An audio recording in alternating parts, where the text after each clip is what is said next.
विराट कोचिङको online क्लासमा तपाईहरुलाई स्वागत छ। आज मैले पुनः मैट्रिक्सको आइक्यूबाट क्वेशन लिएर आएको छु। यसमा के दिएको छ हेर्नुस्, चारवटा कलम दिएको छ, 1 2 3 4 र अप्सन पनि के छ, चारवटा दिएको छ। ए अप्सन छ, बी अप्सन छ, सी अप्सन छ र डी अप्सन छ।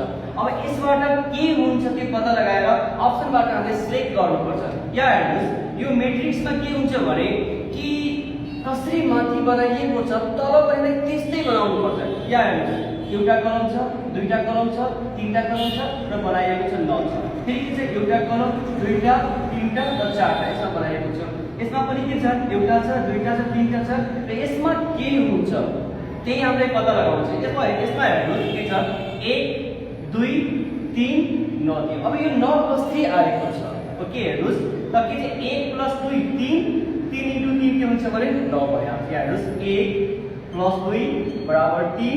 यो 1 + 2 कति भयो, 3 भयो। र यो 3 के हुन्छ भने इन्टु गर्छु भने कति भइहाल्छ, 9 भइहाल्छ। अब यसमा पनि सेम जस्ताको त्यस्तै हुन्छ। यहाँ हेर्नुस्, 2 छ, 3 छ, 4 छ भनेको 2 + 3 = 5। यो के छ, 4 छ।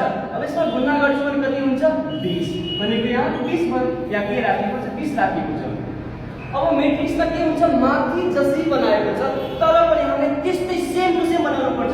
अब यहाँ हेर्नुस्, माथि हामीले के गरेको छ, यो दुईटालाई सुरुको दुईटालाई हामीले जोडेको छु भनेको 3 + 4 = कति भयो, 7।